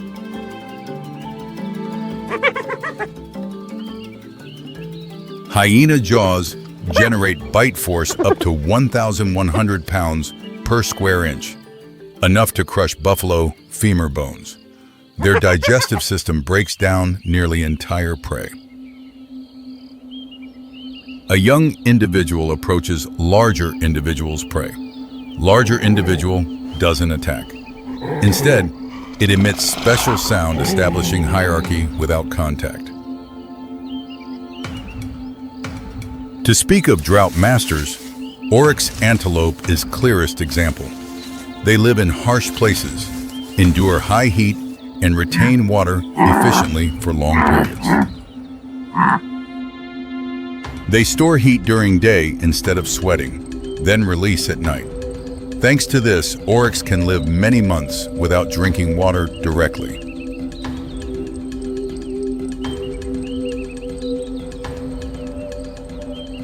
Morning on Savannah begins changing. Light gradually reveals movements hidden in night, when both night and day predators appear together.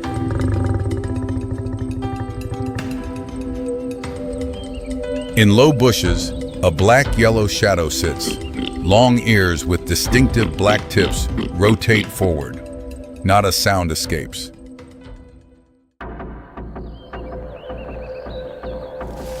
Its target is young African warthog separated from group a few steps.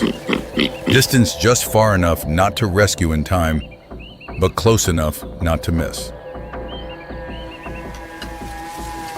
To understand what's about to happen, need to look at caracol's body, optimized for short, fast attacks, precise to every moment.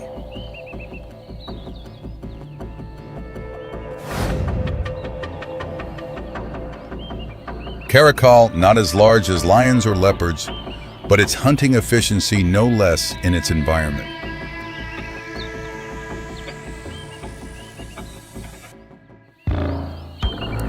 Caracol's hind legs disproportionately longer than front legs. This structure creates launch force from ground up to 3 meters height.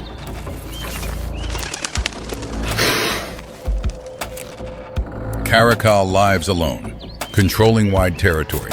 Every decision its responsibility, no chance to correct when facing larger prey.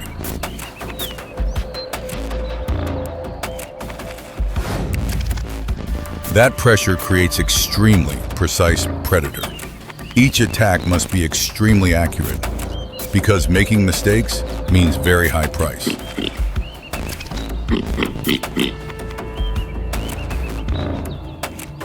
Warthogs adapt through flexibility. They eat almost everything findable in this harsh environment.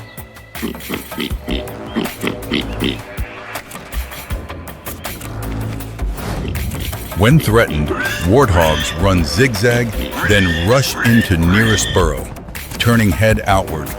Curved tusks become final defense layer.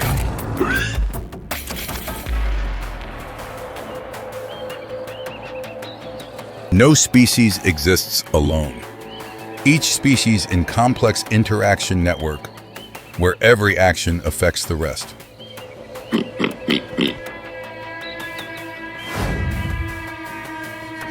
And in that network, there are moments when boundary between hunter and prey blurs to point of no longer clear.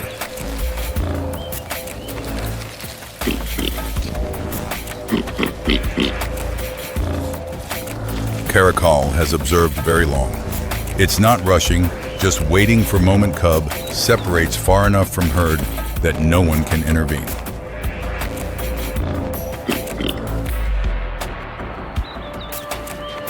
Young warthog bows, head foraging, vision blocked. Immediately, Caracol lowers body and begins approaching in silence.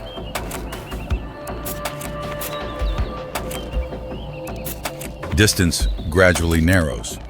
Each footstep placed in controlled order to not create sound or ground vibration, prey can sense.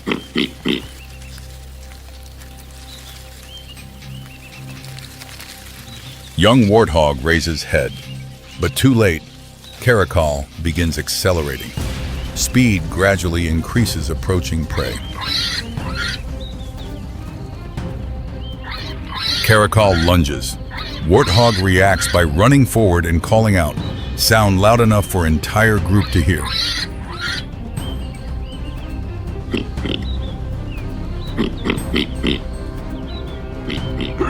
Adult warthog reacts rushing straight toward Caracol at fastest speed. Caracol recognizes this signal. It stops and retreats toward bushes.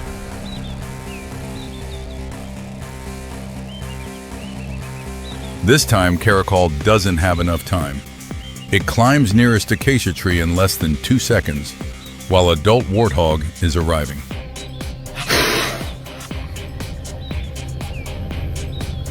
Caracol looks down from branch. Warthog stands below a while, then returns to herd.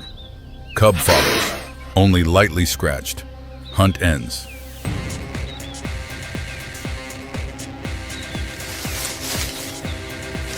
This isn't rare failure.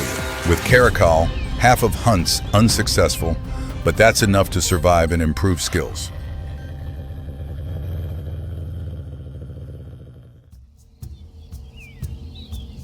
Meanwhile, elsewhere on Savannah, another confrontation forming. Not hunting, but collision between two evenly matched species. Honey badger advances toward beehive, not changing direction, though ahead is resting hyena pack. It's tracked from early and has no intention of stopping. Honey badger doesn't change direction. It has no avoidance reflex. It assesses threat, and if assessment shows can proceed, it will proceed.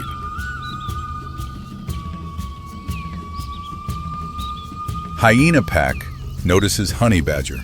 First reaction is curiosity. They stand and observe. Next, reassessing whether this is threat.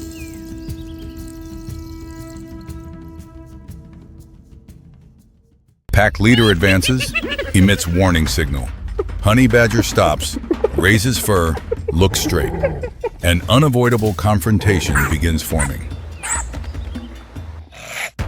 Entire hyena pack rushes in, aiming straight for honey badger's neck. But thick skin makes bite ineffective, and honey badger twists to counterattack immediately.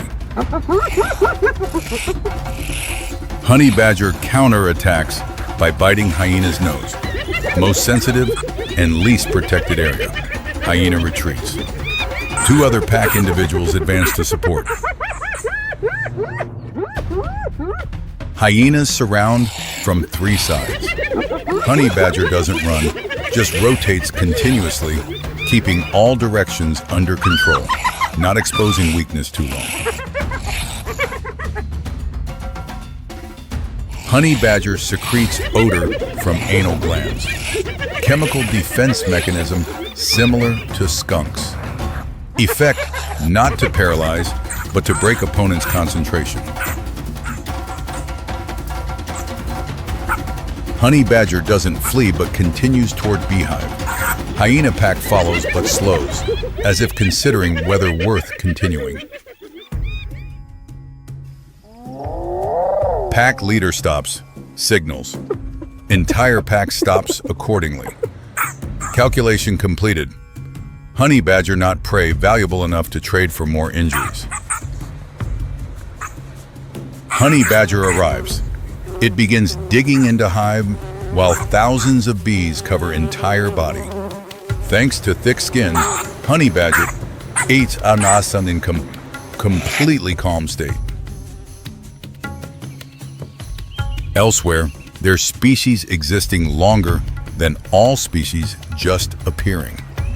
Not because strongest, but because more patient than any creature.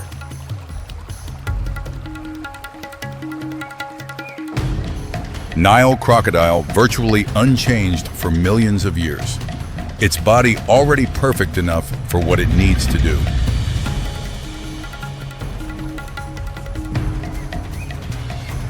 Crocodile metabolism so slow they can completely fast up to 1 year without declining body functions. During that time, they remain fully alert. When moment comes, crocodile attacks so fast, prey can't react. It's bite force enough to end everything almost immediately.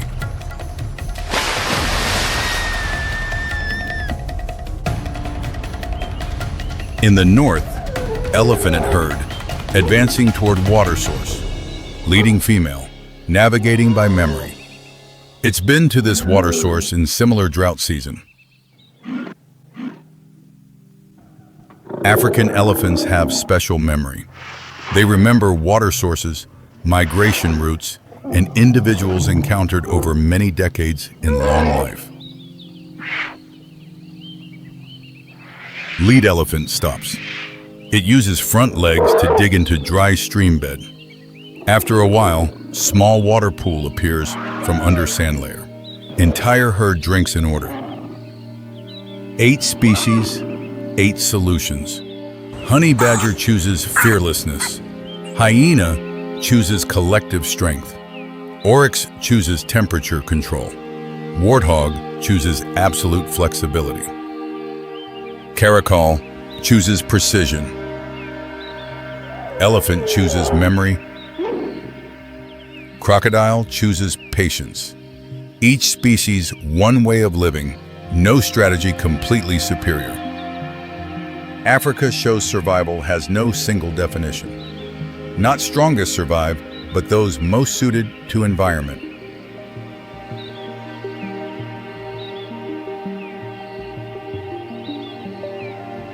Dusk descends, light fades, and Savannah shifts as day hunters retreat, while night hunters begin waking.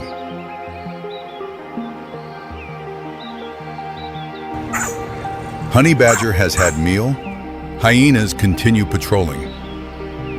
Caracal prepares for next hunt. Elephant has found water. Crocodile still waits. Nothing guarantees tomorrow. Water sources can disappear. Prey can become scarce. Boundaries can break anytime.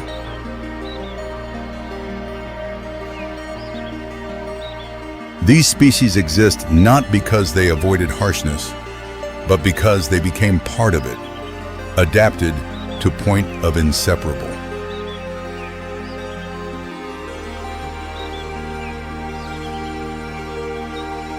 Africa doesn't change to suit them. They change to suit Africa. And the difference between those two things is everything needed to know about survival. Dawn over Africa, first light touches the river surface. Thin mist rises from the still water, covering the sandy bank like an ethereal veil. Along the riverbank, footprints in wet sand tell last night's story. Some came to drink and left. Some species disappeared, never to return.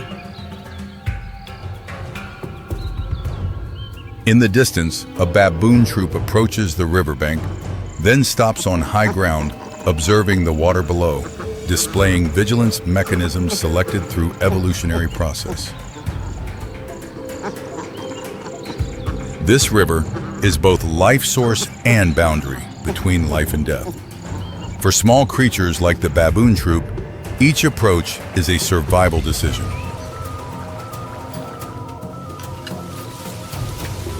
Baboons are among Africa's most intelligent and fierce primates. Gray-brown fur, elongated face, and good eyesight help maintain high vigilance. Their jaws are fearsome weapons.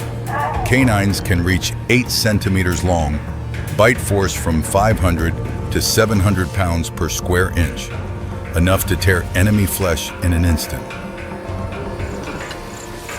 They live in troops from several dozen to over 100 individuals, with clear hierarchical social structure helping maintain order and reduce conflict within the group. Baboons are omnivores, consuming from plants to small animals. Flexible diet helps them adapt effectively to harsh conditions of prolonged dry season. Their notable feature is a sophisticated warning system. Different sounds correspond to each threat, from birds of prey above to predators in bushes.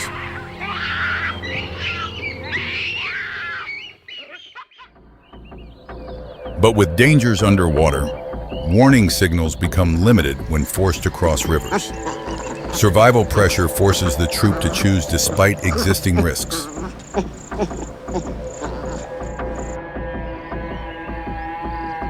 The troop leader advances, observing the river surface. In the next few seconds, its choice will directly affect the entire troop's safety. Behind, the entire troop waits silently in tension. Mother baboons clutch their young tightly, as delaying too long can also increase attack risk.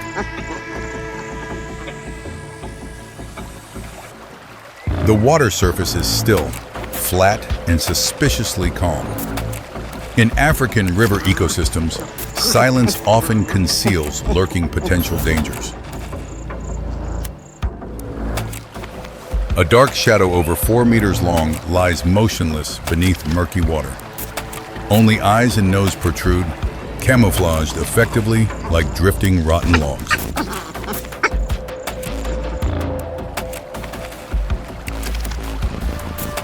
Nile crocodiles are top ambush predators. with morphology virtually unchanged for millions of years.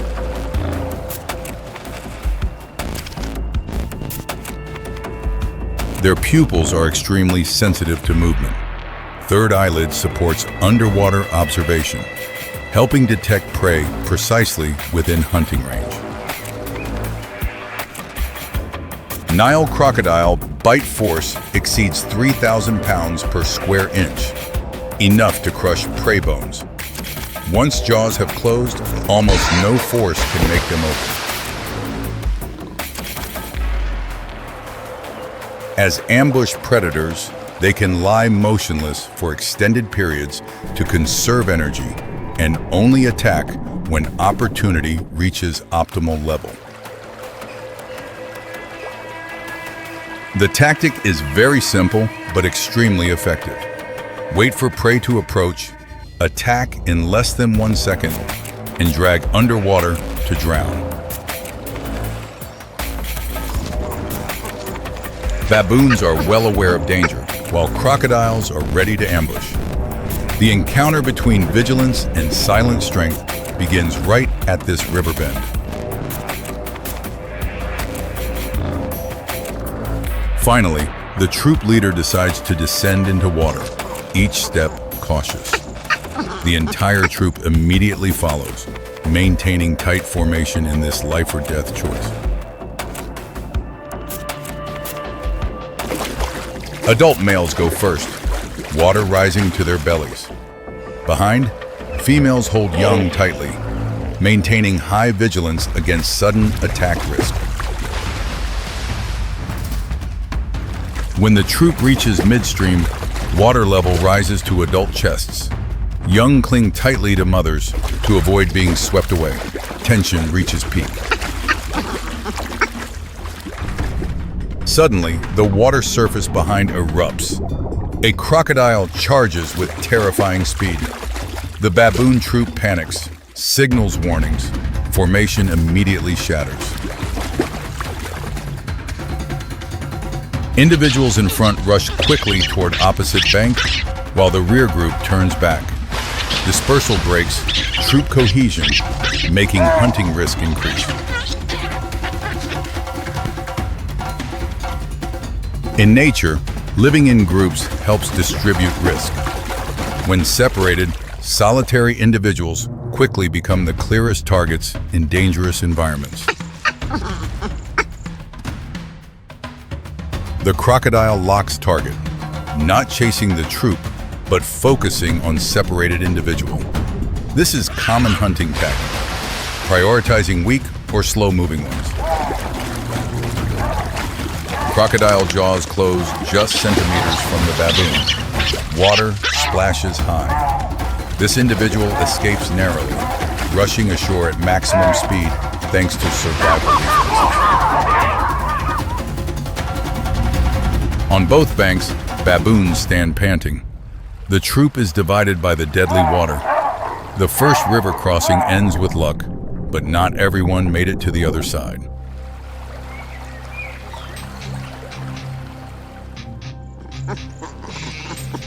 On the old bank, a mother baboon with young is trapped. She looks across to the other side, where most of the troop has safely gathered. Below the water surface, the crocodile has submerged, restoring initial calm. However, that silence is only concealing danger still lurking below. The mother baboon understands she cannot wait long. Lack of food and troop separation diminishes social standing. She must decide quickly to ensure survival chance. On the other side, the troop cannot wait, begins moving into areas with food. Distance gradually increases, forcing the mother baboon under pressure to act urgently. She descends into water. The young clings tightly to mother's back.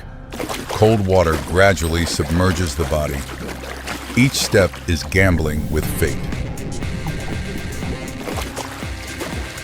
Having advanced some distance, she steps slowly. The water surface ahead ripples lightly, then falls silent. Mother baboon is vigilant, eyes scanning along the current. From the right side, the crocodile suddenly lunges up without warning signs. At a speed impossible to react to, its jaws aim straight for the young on her back. Teeth sink deep into the young's leg. A piercing cry rings out. Mother baboon grabs her offspring, pulls back, creating a life-and-death tug-of-war in the water. On the bank, the baboon troop scatters. Warning cries ring out continuously, but no one dares enter the water, can only observe from safe distance. Mother baboon resists by instinct, continuously biting, clawing, and jerking.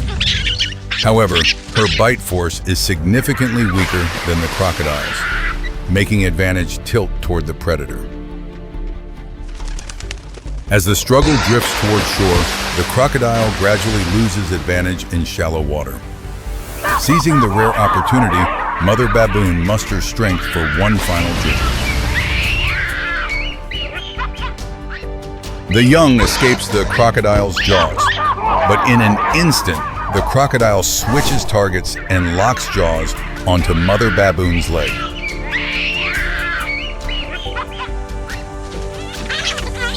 The young runs ashore, trembling with leg wound.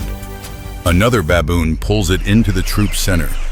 It survives, but the price paid doesn't belong to it.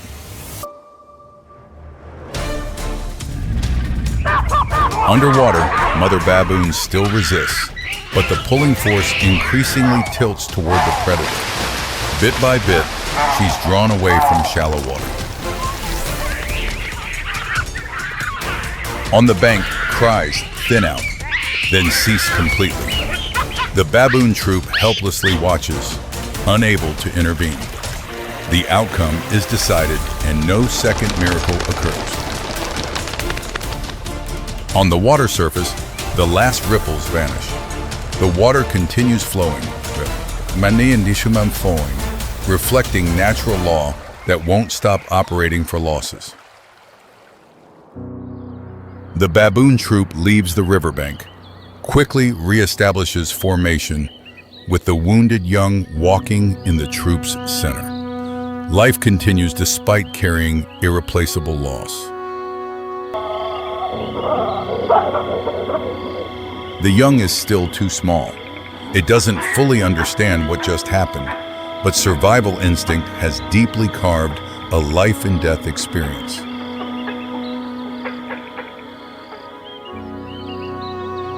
In nature, victory sometimes is simply being alive. No heroes or villains, only existence continuing in life cycle.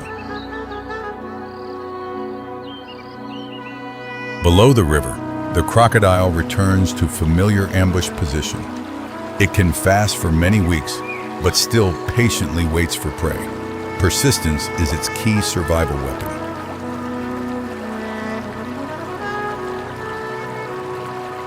Life by the water always exists in fragile balance, where action and waiting alternate, creating an endless cycle.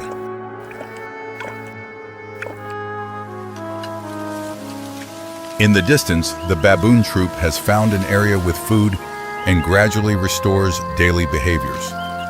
But the formation is now missing one member.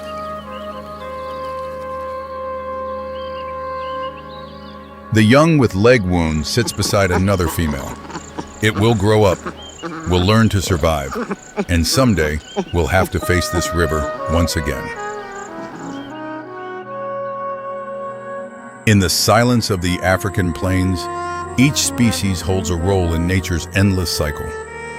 Life and death aren't opposites, but two parts of the same flow.